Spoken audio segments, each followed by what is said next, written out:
IPL అంటే controversy కామనే. కానీ ఈసారి ఐపీఎల్లో విచిత్రమైన ప్యాటర్న్ ఒకటి కనపడుతోంది. డక్కా ముక్కీలు తింటూ కొన్ని జట్లు ప్లే ఆఫ్కి ఎలాగైనా చేరాలని పోరాడుతుంటే ముంబై ఇండియన్స్ మాత్రం అనూహ్యంగా పుంజుకుని ప్లే ఆఫ్స్ రేసులో ముందుండేది మేమే, ఈసారి కప్ కొట్టేది మేమే అంటూ ధీమాతో కనిపిస్తోంది. ముంబై లాంటి టీం సడన్గా రెచ్చిపోతే ఐపీఎల్ ఫ్యాన్స్ గుసగుసలాడుకునే ఒకే ఒక మాట, అంపైర్లను కొనేశారని. అదేంటో ముంబైపై ఇలాంటి అబాండాలు వచ్చినప్పుడే అంపైర్లు కూడా అనుమానాస్పదంగా ప్రవర్తిస్తుంటారు. Chennai Super Kings Royal Challengers Bengaluru మ్యాచ్లో అంపైర్ తీరు చూస్తే ముంబైపై ఉన్న అనుమానాలకు మరింత బలాన్ని చేకూరుస్తోంది. చెన్నై సూపర్ కింగ్స్కి ఇది అత్యంత వరస్ట్ సీజన్. ఇంతకంటే ఘోరంగా ఆ జట్టు ఆడాలి అనుకున్నా మరెప్పుడూ ఆడలేరేమో.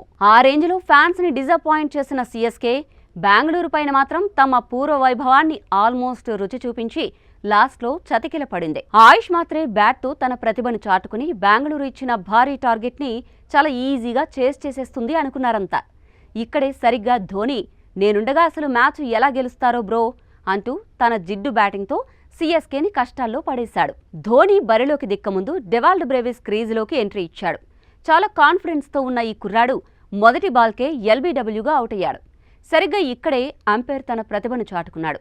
ఆర్సీబీ చేసిన ఎల్బీడబ్ల్యూ అప్పీల్ పట్టించుకోకుండా 2 పరుగులు తీసిన బ్రేవిస్కి అంపైర్ నువ్వు అవుట్, ఇంకా పెవిలియన్కి దయచేయని డిక్లేర్ చేశాడు. నిజానికి బ్రేవిస్ తాను అవుట్ అవ్వలేదన్న నమ్మకంతోనే 2 పరుగులు తీశాడు. ఇంతలో అంపైర్ అవుట్ ఇచ్చేసరికి డిఆర్ఎస్ టైమర్ ఎక్కడా అని అడిగాడు. అవతల ఎండ్లో జడేజా ఉన్నాడు. అయితే ఆల్రెడీ టైమర్ అయిపోయిందని, మీరు పరిగెత్తేటప్పుడే ఆ 15 సెకండ్ల టైం ముగిసిందని, ఇక బ్రేవిస్ డగౌట్కి వెళ్లడం తప్ప చేసేదేమీ లేదని అంపైర్ తేల్చి చెప్పాడు. సరిగ్గా ఇక్కడే సిఎస్కే మ్యాచ్ ఓడిపోయింది. ఎందుకంటే ధోని ఉన్న ఫామ్కి ఆయన మ్యాచ్ను గెలిపిస్తాడు అని ఎవరూ అనుకోరు. బ్రేవిస్ వెనుదిరిగాక రీప్లే చూసుకుంటే అసలు అవుటే కాదన్న సంగతి స్పష్టంగా తెలిసిందే. ఇక్కడే అభిమానులకు కోపం చిర్రెత్తుకొచ్చింది. ముంబై ఇండియన్స్ ఆటగాళ్లంటే అంత ప్రేమ కురిపించే అంపైర్లు సిఎస్కే ఆటగాళ్లకు సరిగ్గా డిఆర్ఎస్ టైమర్ రన్ అవుతుంది అని కూడా చెప్పలేదు.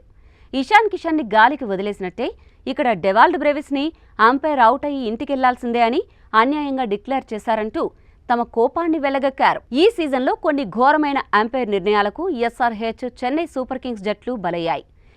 చేయడం వదిలేసి మా మీద పడి ఏడుస్తున్నారేంటి అని ముంబై అభిమానులు అన్నా, ముంబై జట్టు గ్రౌండ్లో ఉంటే అంపైర్ల తీరు వేరేలా ఉంటుందట. ఈ డెవాల్డ్ బ్రేవిస్ ఉదాహరణ తీసుకుంటే ముంబై బ్యాట్స్మెన్కి ఇలా జరుగుతుంటే మాత్రం అంపైర్ ఎలాగోలా హింట్ ఇచ్చి డిఆర్ఎస్ తీసుకోమని చెప్పేవాడు అన్నది ఐపీఎల్ ఫ్యాన్స్ వాదన. మరీ ఇంత పచ్చిగా ఒక జట్టు ముందుకెళ్లాలని సపోర్ట్ చేయడం ఎంతవరకు కరెక్ట్ అని టోర్నమెంట్ ఆర్గనైజర్స్ని ప్రశ్నిస్తున్నారు ఫ్యాన్స్. అయితే ముంబై గెలుపులు భరించలేకే కొంతమంది పనిగట్టుకుని ఆ జట్టుపై విషం చిమ్ముతున్నారని మరికొందరు అభిప్రాయపడుతున్నారు.